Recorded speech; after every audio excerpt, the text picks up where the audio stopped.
All right. Hello, everyone. Thank you for continuing to join us throughout this long day here at the Lytham Partners Fall 2025 Investor Conference. My name is Robert Blum, Managing Partner at Lytham. Our next presentation here will come from INVO Fertility, and presenting from the company is their Chief Executive Officer, Steve Shum. As a reminder, INVO trades under the ticker symbol IVF on the NASDAQ. Steve, thanks so much for your participation in the conference here, and the floor is all yours.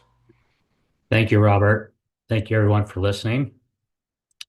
Uh, just quickly, as a reminder, we do make some forward-looking statements in our presentation here, so uh, safe harbor language for your review.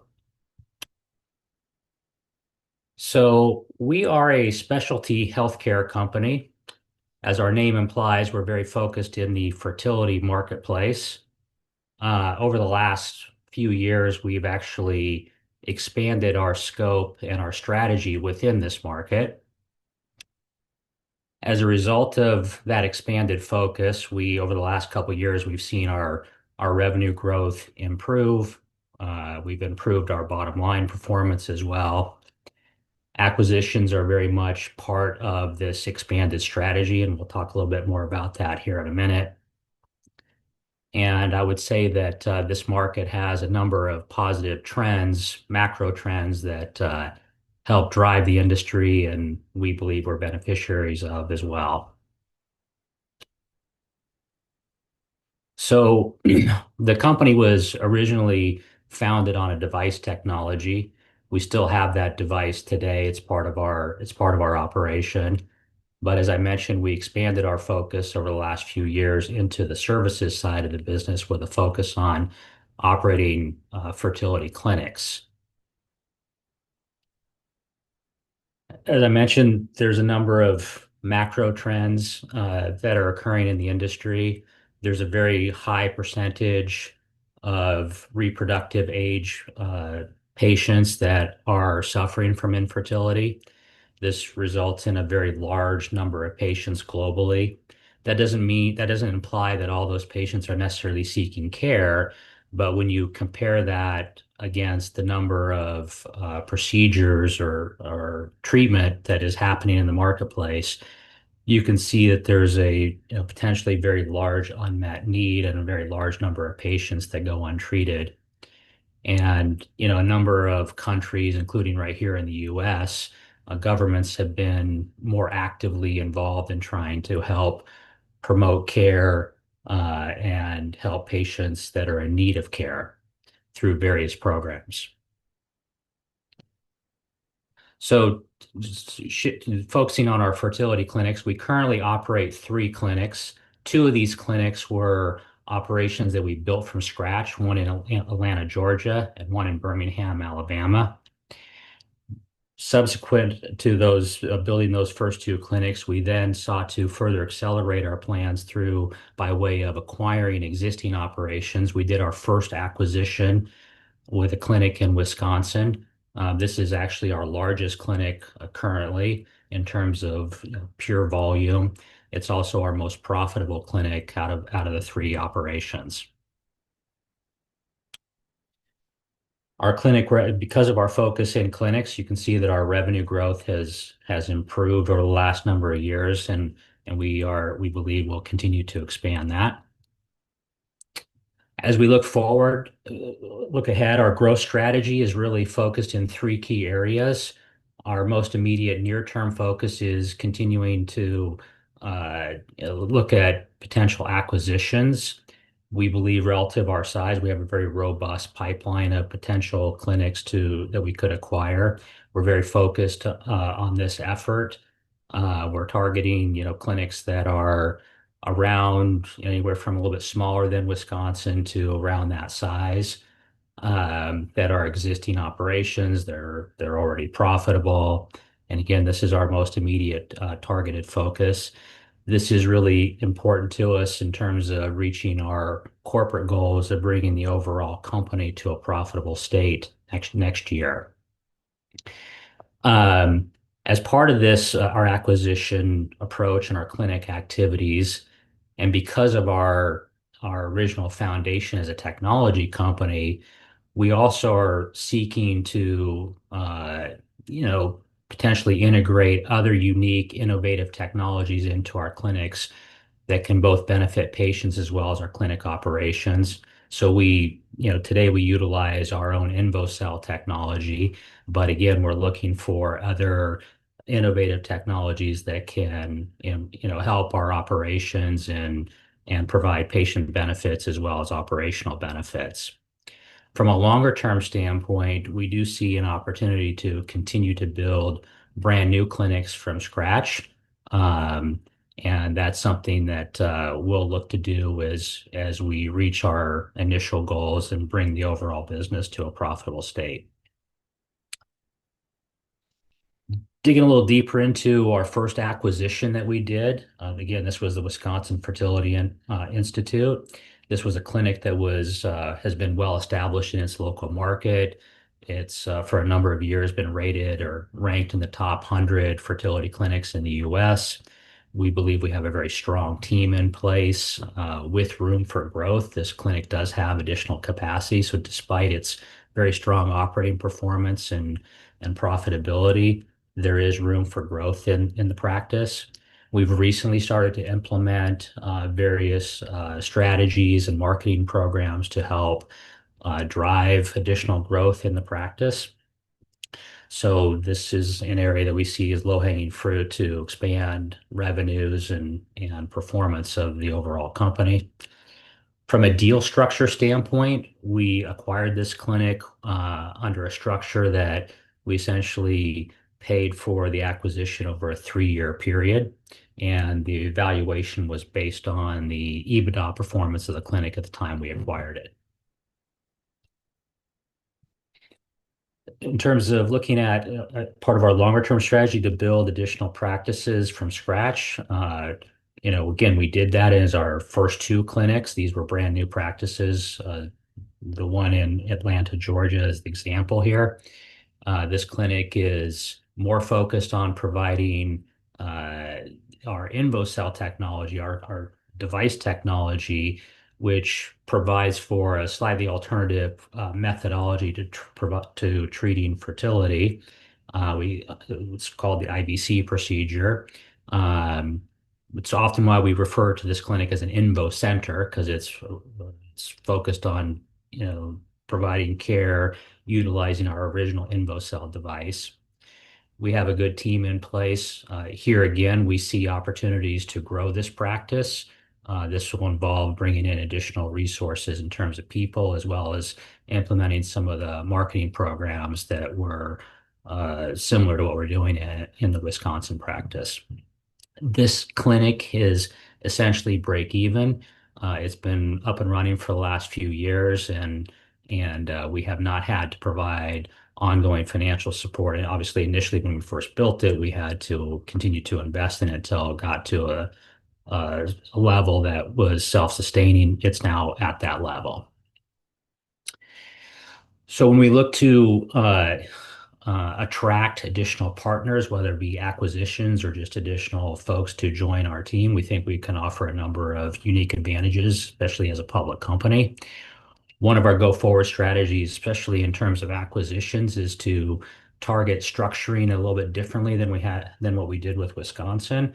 Where we would look to have potential acquisition partners take a portion of the acquisition in equity. We think that's very critically important as we move forward to having partners that are aligned with us in terms of wanting to grow the business and become more successful. It also gives them the advantage of being able to uh, benefit from the growth in the overall organization rather than just simply that initial acquisition and that's the main compensation. If we structure it where they take equity, then they have the ability to further benefit through the growth of the overall company. So we think that's really a win-win approach.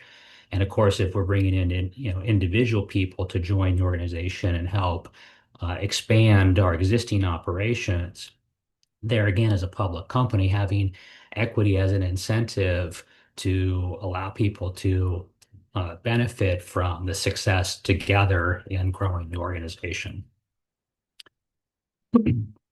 Switching to tech, again, our technology focus.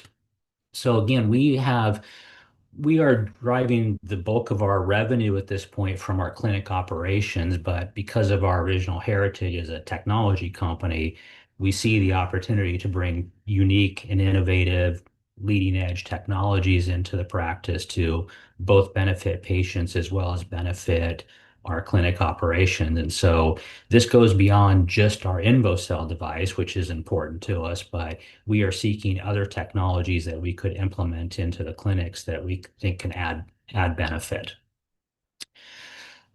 So our original INVO device, I've mentioned this a few times here. This was the original foundation of the company. This device was originally FDA cleared in 2015.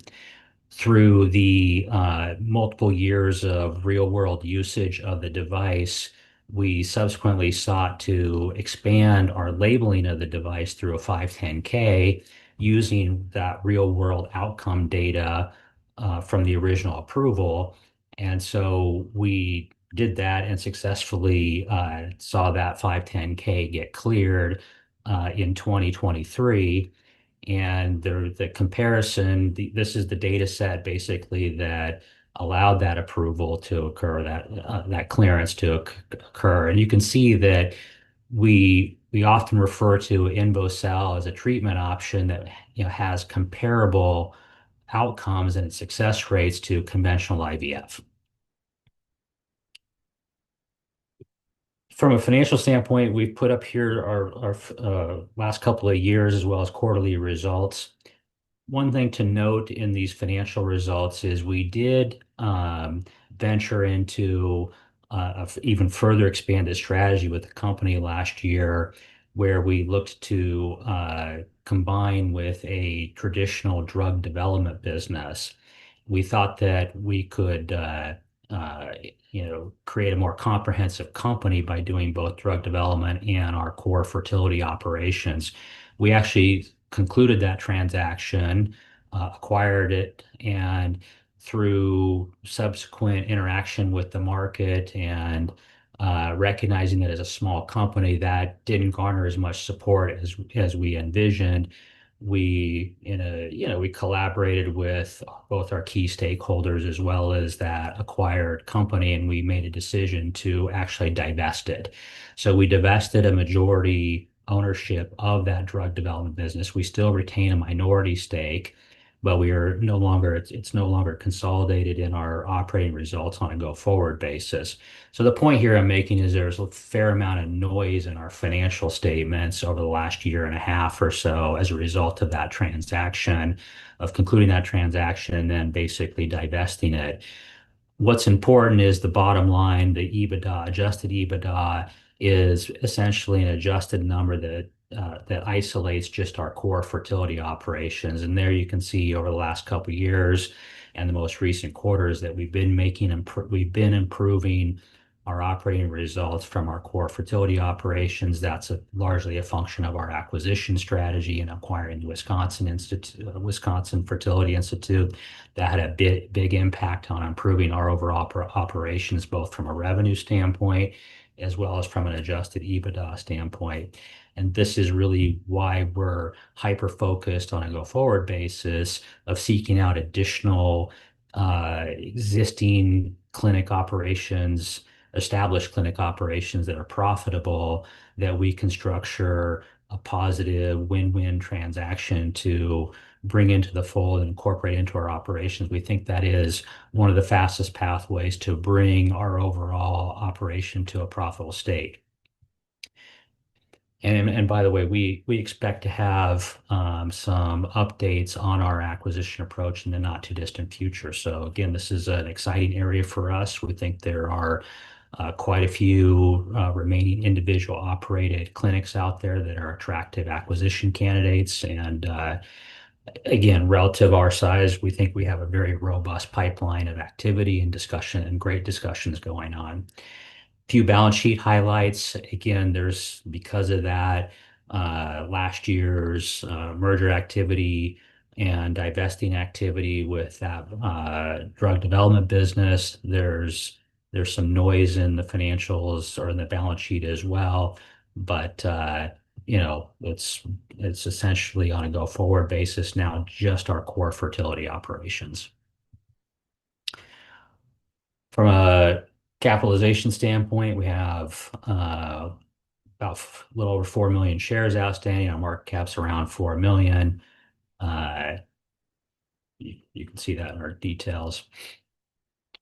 So just to quickly summarize here, we have our clinic operations. They're growing nicely. We are implementing some strategies to organically grow the clinics we currently have. We're very focused on our M&A activity and look forward to updates on that front. We do believe we can successfully acquire additional clinics to bring into the fold. We will continue to look for unique technologies to integrate into our clinic operations that can enhance them both from a patient experience standpoint as well as our operations. We believe the industry has a number of favorable tailwinds that have been in place for a number of years, and the outlook for that continues.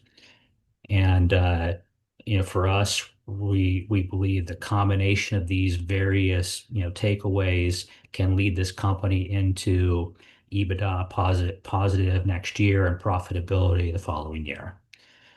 So that was a quick summary. I'm happy to have any follow-up questions. If you think anything was unanswered, please feel free to reach out to us anytime. Thank you. All right, Steve, thank you very much for the presentation. Thank you to everybody here for watching. As Steve just indicated, if there are any questions or perhaps you'd like to schedule a one-on-one meeting with Steve either here in the remaining time in the conference or perhaps in the days and weeks to come, I'm happy to help coordinate on that. Send me an email. That's Blum, B-L-U-M, lythampartners.com.